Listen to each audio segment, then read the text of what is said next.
ಎಲ್ಲರಿಗೂ ನಮಸ್ಕಾರ.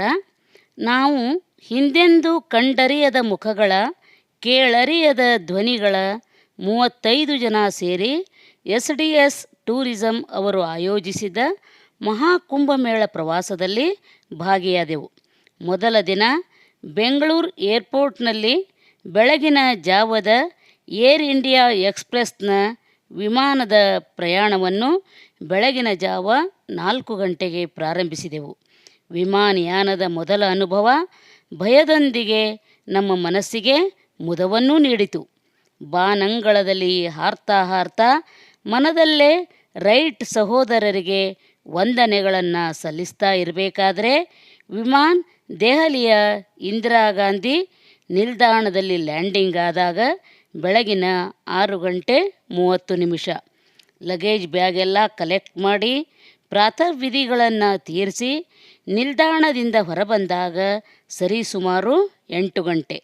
ನಮ್ಮ ಜೊತೆಗೆ ಬಂದ ಗೈಡ್ ವಿನೋದ್ ನಮ್ಮೆಲ್ಲರಿಗೆ ಎಸ್.ಡಿ.ಎಸ್ ಕಡೆಯಿಂದ ಸ್ವಾಗತ ಕೋರಿ ಕೆಲವೊಂದು ನಿಯಮಗಳನ್ನು ಹಾಗೂ ಪ್ರವಾಸ ಸಮಯದಲ್ಲಿ ನಾವು ಕೈಗೊಳ್ಳಬೇಕಾದಂಥ ಮುನ್ನೆಚ್ಚರಿಕೆಗಳನ್ನು ಹೇಳ್ತಾ ಇರಬೇಕಾದ್ರೆ ವೋಲ್ವಾ ಬಸ್ ಬಂದು ನಿಂತಿತು. ಆ ವೋಲ್ವಾ ಬಸ್ಸಿನಲ್ಲಿ ನಮ್ಮ ಪ್ರಯಾಣ ದೆಹಲಿಯಲ್ಲಿ ಸಾಗಿತು. ರಾಜಧಾನಿಯ ವಿಶಾಲ ರಸ್ತೆಗಳು, ವಿವಿಧ ಪುಷ್ಪಗಳೊಂದಿಗೆ ಕಂಗೊಳಿಸುವ ಹಸಿರು ವನಗಳ ಮಧ್ಯ ಸಾಗಿದ ನಮ್ಮ ಬಸ್ಸು ಸೃಷ್ಟಿಯ ಸೊಬಗನ್ನು ಕಣ್ತುಂಬಿಸಿಕೊಳ್ಳುವಷ್ಟರಲ್ಲಿ ಉಪಹಾರದೊಂದಿಗೆ ನಮ್ಮ ಜೊತೆ ಸೇರಿದ್ದು ಎಸ್.ಡಿ.ಎಸ್‌ನ ಮ್ಯಾನೇಜರ್ ಸುರೇಶ್ ಹಾಗೂ ಅನ್ನಪೂರ್ಣೆಯ ಕೃಪಾಕಟಾಕ್ಷ ಹೊಂದಿದಂಥ ಗಣೇಶ್ ಹಾಗೂ ಅವರ ಟೀಮ್. ಬಸ್ಸಿನಲ್ಲಿ ಸಾಗ್ತಾ ಎಸ್.ಡಿ.ಎಸ್ ಟೀಮ್ನ ಸಂಪೂರ್ಣ ಮಾಹಿತಿಯೊಂದಿಗೆ ಅಪಾರ ಜನಜಂಗುಳಿಯ ಮಧ್ಯದಲ್ಲಿ ನಾವು ಕೈಗೊಳ್ಳಬೇಕಾದಂಥ ಮುನ್ನೆಚ್ಚರಿಕೆ ಕ್ರಮಗಳನ್ನು ಸುರೇಶ್ ಪುನಃ ತಿಳಿಸುತ್ತಾ ನಮ್ಮ ಮೊದಲ ದಿನದ ಪ್ರವಾಸ ಆಗ್ರಾದ ಕಡೆಗೆ ಎಂದು ತಿಳಿಸಿದರು. ವಿಶ್ವದ 7 ಅದ್ಭುತಗಳಲ್ಲಿ ಒಂದಾದ ಆಗ್ರಾದ ತಾಜ್ ಮಹಲನ್ನು ನೋಡುವ ಕುತೂಹಲ ನಮ್ಮೆಲ್ಲರಿಗೂ ಹೆಚ್ಚಾಯಿತು. ಈ ದಿನ ಸಂಜೆ ನಾವೆಲ್ಲ 5 ಗಂಟೆಗೆ ಸರಿಯಾಗಿ ತಾಜ್ ಮಹಲದ ಮುಖ್ಯ ದ್ವಾರವನ್ನು ತಲುಪಿದೆವು. ಗುರ್ತಿಗಾಗಿ ನಮಗೆ ಕೊಟ್ಟ ಎಸ್.ಡಿ.ಎಸ್‌ದ ನೀಲಿ ಟೋಪಿಧರಿಸಿ ಪ್ರವೇಶ ದ್ವಾರ ಪ್ರವೇಶಿಸಿದೆವು. ಸುಂದರ ಸೃಷ್ಟಿ, ಬಗೆ ಬಗೆಯ ಹೂತೋಟ, ಜುಳು ಜುಳು ಹರಿಯುವ ಯಮುನಾ ನದಿ, ಇವುಗಳ ಮಧ್ಯದಲ್ಲಿ ತಾಜ್ ಮಹಲನ್ನು ಕಂಡಾಗ ಇತಿಹಾಸ ನೆನಪಿನಾಳದಿಂದ ಮರುಕಳಿಸದೇ ಇರಲಿಲ್ಲ. ಈಗಿನ ಉತ್ತರ ಪ್ರದೇಶದ ಆಗ್ರಾ ಹಿಂದೆ ಮೊಘಲರ ವಶದಲ್ಲಿದ್ದಾಗ ಮೊಘಲರ ದೊರೆ ಶಹಜಾನ್ ತಾಯಿ ನೂರ್ಜಾನಳ ಸಂಬಂಧಿಯಾದ ಅಂಜುಮಾ ಬಾನು ಬೇಗಂ ಎಂಬ ಅಪ್ರತಿಮ ಸುಂದರಿಯನ್ನು ಮೀರಾ ಬಜಾರ್ನಲ್ಲಿ ಭೇಟಿಯಾಗ್ತಾನೆ.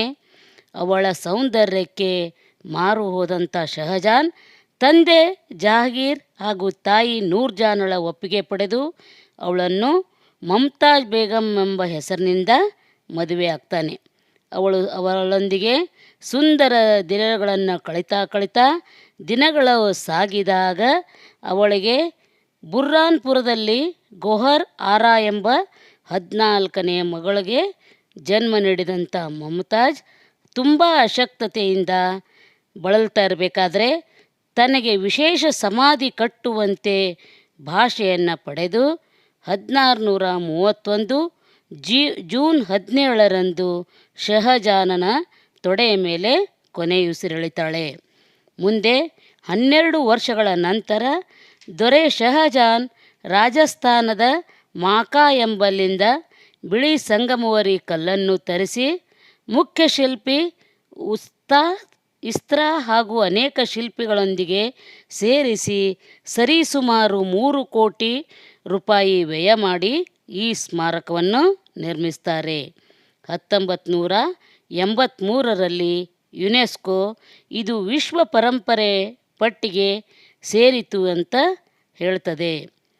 ಈ ಕೆತ್ತನೆ ಕೆಲಸದಲ್ಲಿ ಭಾಗವಹಿಸಿದಂಥ ಶಿಲ್ಪಿಗಳನ್ನು ನೆನಪಿಸ್ಕೊಳ್ತಾ ತಾಜ್ ಮಹಲನ್ನು ಸಂಪೂರ್ಣವಾಗಿ ನೋಡುವಷ್ಟರಲ್ಲಿ ಸಮಯ ಕಳೆದು ಸಾಧ್ಯವಾದರೆ ಪ್ರೀತಿ ಹಂಚು, ಅದರ 2ರಷ್ಟು ನಿನಗೆ ಸುಖ ಶಾಂತಿ ನೆಮ್ಮದಿ ಸಿಗುತ್ತದೆ ಎಂಬ ಉಕ್ತಿಯಂತೆ ನಾವು 35 ಜನ ಪ್ರವಾಸಿಗರು ಹಾಗೂ SDF's ಟೀಮ್ ಚಿರಪರಿಚಿತರಾಗಿ ಅನುಭವಗಳ ಹಂಚಿಕೆಯೊಂದಿಗೆ ವಸತಿ ಪ್ರದೇಶಕ್ಕೆ ಮರಳಿದೆವು.